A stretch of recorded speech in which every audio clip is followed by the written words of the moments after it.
So in terms of femininities, I just wanted to point out this distinction that's kind of happened in sociology.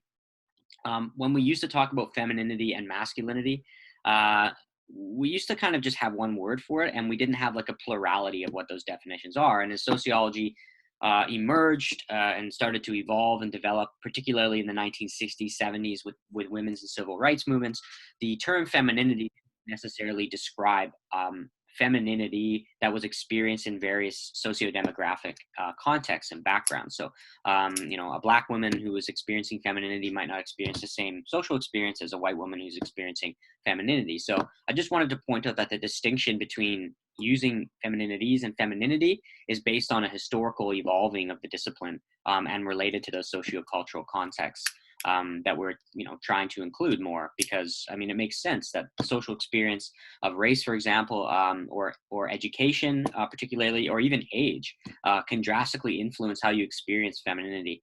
And so that's why I've highlighted that term and those two key terms. The second concept of emphasize sameness I thought was really interesting and a relevant concept. Everyone spent a bit of time talking about this in the lecture slides. And this is the idea that, just one sec here. Okay.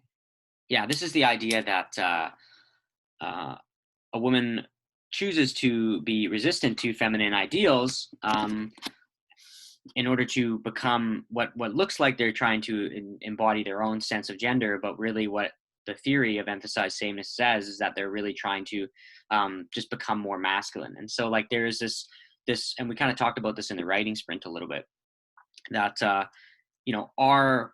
is resistance to gender necessarily because of that personalized relationship to gender ideals, or is it more a consequence of relating to the dominant narratives of gender, so masculinity, idealized masculinity and femininities, in order to become a sameness, but the sameness is not actually a sameness, but it's more like a masculine characteristic, or more like becoming more masculine from the feminist femininity standpoint. So I thought that this was an interesting concept in terms of that I would bring up. And then just really quickly, if you're interested in looking at some actual resources for books on violence against women, the last two books I read in the last couple months here were really good.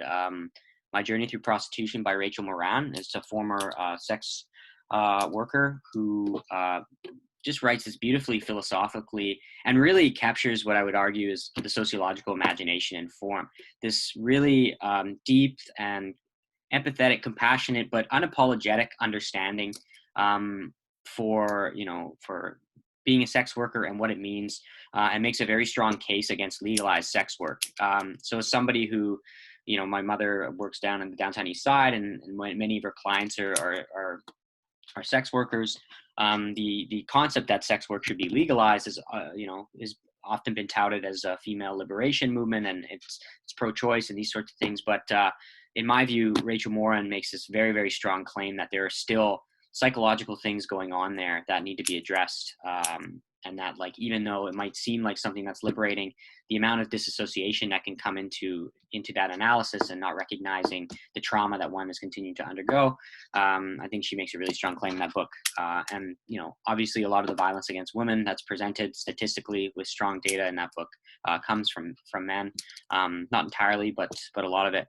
And then, The Beauty Myth by Naomi Wolf is also an excellent book that documents the historical construction of the word beauty across cultures, and how it's basically been this idealized, this idealized version that people, particularly women in particular, are trying to and impossibly trying to embody over time, and how the negative effects of that can happen. So if you're interested in that, two really good books that are in the context also of violence against women.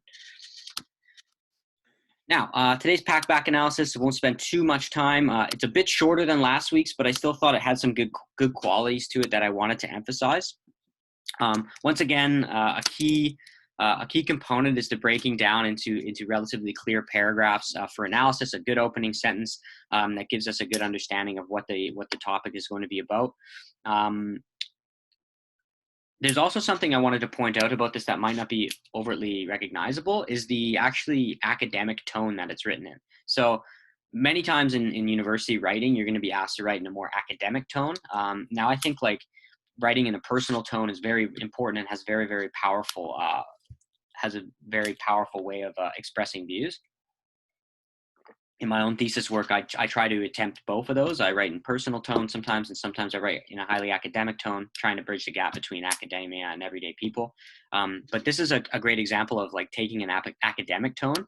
The student, I would love to see them give a bit more of a personalized opinion on which side of this they actually lie on and what they think.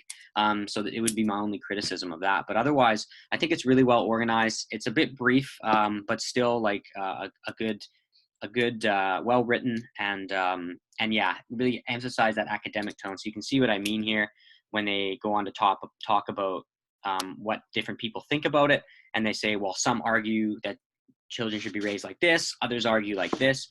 And this is what I mean by that academic tone. The author's not really getting involved personally in this effect. They're just presenting the arguments as such. So just that was a quick teaching moment in terms of writing academically and writing with an academic tone. And then also you can see pretty well organized into paragraphs here, which is another thing I think is important for these. So at this point, I'm going to stop the share. I'm going to stop recording, and there we go.